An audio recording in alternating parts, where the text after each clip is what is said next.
Travis Wayne Goodsell. This is a reading of yet another brief on this day, the 26th of October, 2020, against the Church of Jesus Christ of Latter-day Saints, 220 CV 00633.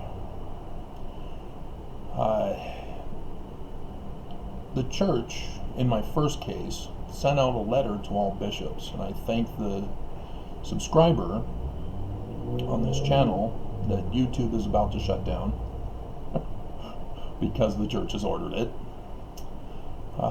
who informed me of this notification that went out to all bishops and stake presidents that anybody who tampers or interferes in this case in which the defendant is in will get the church in trouble. And so they're asking to please not get the church in trouble. That's why it didn't go out to members and Mormons. And so YouTube is in violation of this, as this brief is now getting YouTube in trouble.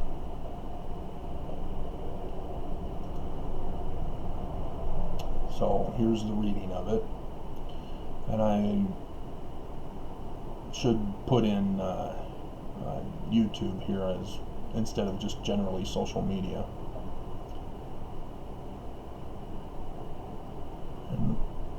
And I put I'm, so I've got to correct that anyway. So let's correct it when I get to it. We need to keep it in the I am the plaintiff, not I. So we've got to use the third person here. The constant attacks, threats, and abuses against the plaintiff must be stopped. Everyone is assisting the defendant to silence the plaintiff in his First Amendment right to petition the government for a redress of grievances. This court, being compromised to the defendant, are denying the plaintiff his right, as now Judge Jenkins is taking too long to recuse himself from the case, as he's already aided and abetted the defendant with an illegal order to dismiss the plaintiff's complaint due to the extortion threat by the defense counsel.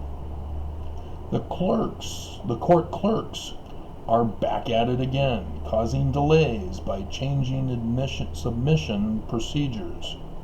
Last week, the listed co-conspirator landlord sent their illegal employee to occupy the plaintiff's residence, not building. I need to be specific here.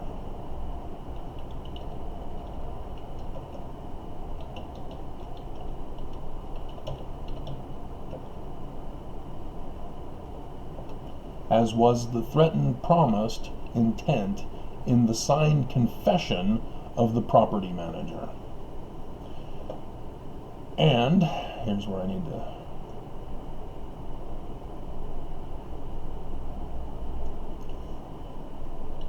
the plaintiff is being attacked on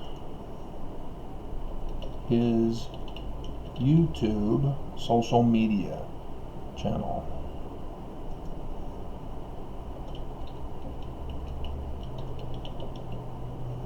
Again, as he's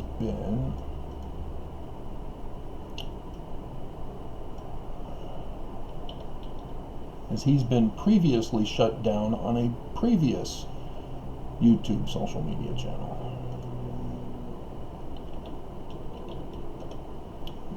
Previous YouTube social media channel, his business website,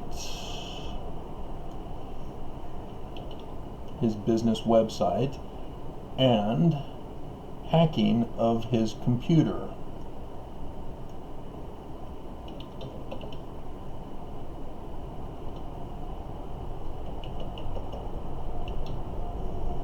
As the defendant is an investor of all of these businesses.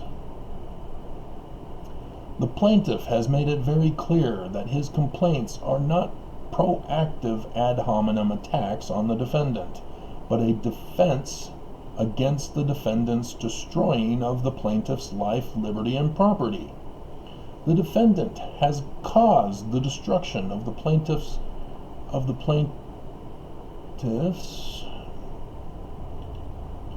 finances, business, family relationships, social relationships, and religious relationships.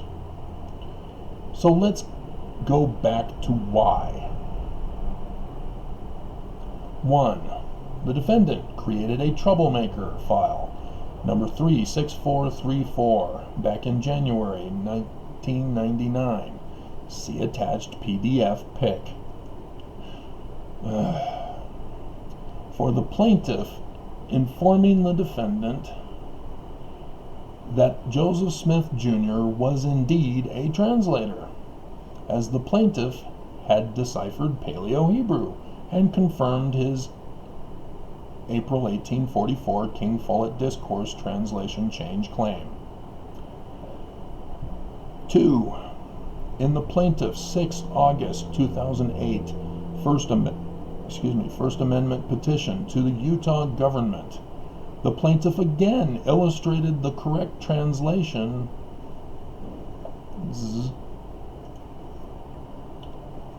of basic Mormon doctrines,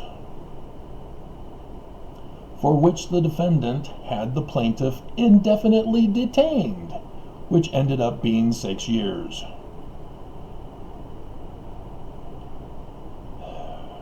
In 2011, the defendant attempted to claim Joseph Smith is not a translator, but merely a revelator in their Gospel Topics essays.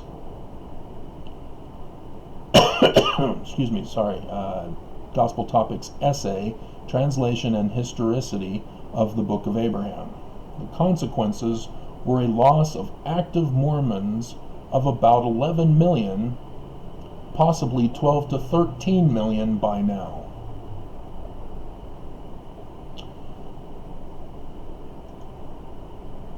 The CEOs of the defendant are never identified as translators to the Mormons, as this last October General Conference again confirmed.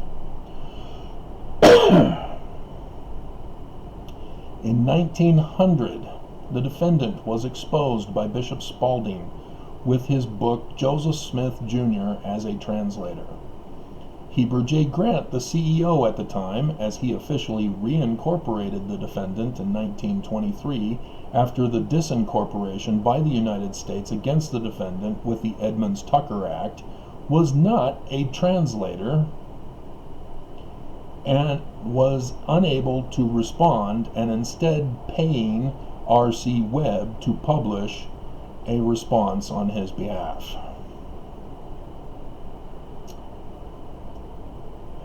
6.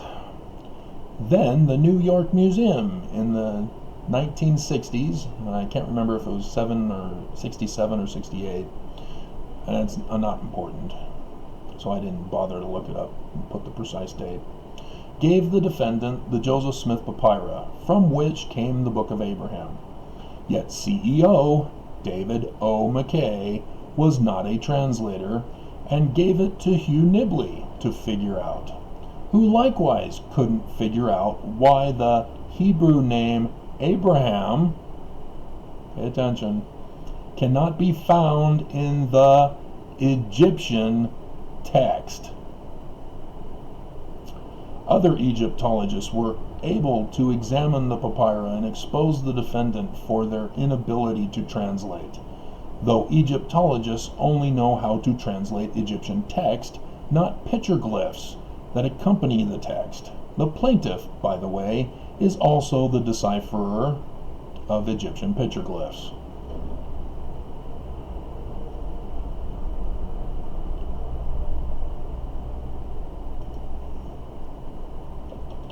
Who again confirmed Joseph Smith's translation of the Book of Abraham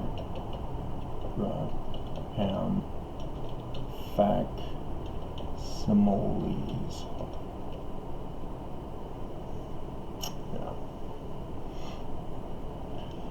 And then this last October 2020, here we go, General Conference.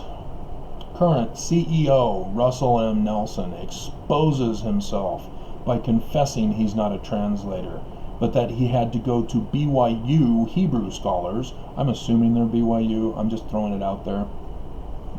We'll see if they fall for it. To fish to find out if it's true.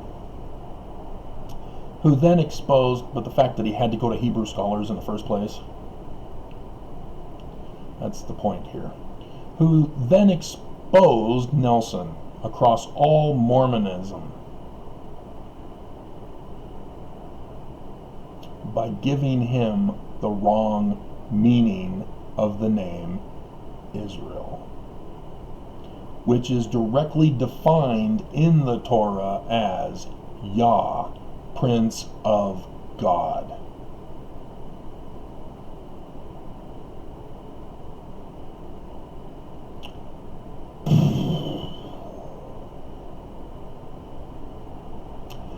This was a softball topic for Nelson, and he failed. And now that the plaintiff dares to molest and make afraid the defendant. As we're all Mormons, we all know where that comes from, don't we, Mormons? For the plaintiff's attempt to defend himself, every effort is being made to deny justice to the plaintiff and finish him off for good this time, using a viral weapon to do the job. Governor Herbert on Thursday, the 22nd of October 2020, gave up on Utah and doing his job as governor, saying, "It's out of my hands." And the health spokeswoman saying, "I don't know what to do." They knew what to do in the beginning, and everything was all set up, ready to go, and then the plaintiff served the defendant on 27 February 2020. With his waiver of summons in case number 220 CV 00711. And the defendant and the governor's office altered course to infect every Utahn and Mormon to cause as much harm and death as they could. And we all know they hoped to get the plaintiff infected, if not dead, as the plaintiff's landlord attacked the plaintiff, as the plaintiff's landlord also attacked the plaintiff to kick him out onto the streets to stop the lawsuit. Governor Herbert even expressed that his own daughter got infected and is still suffering 3 months later, and yet Herbert is giving up and not shutting down Utah and making sure all households receive free survival supplies for the next several months now required because of how severe the virus has escalated due to their failures. These are all facts. The defendant is guilty, requiring restitution to the plaintiff, which relief is vestment of title. Dum, da, da, dum. So, as always is the case, I will submit this before uploading this video. Nobody threatens me. They have to murder me before they can get away with it.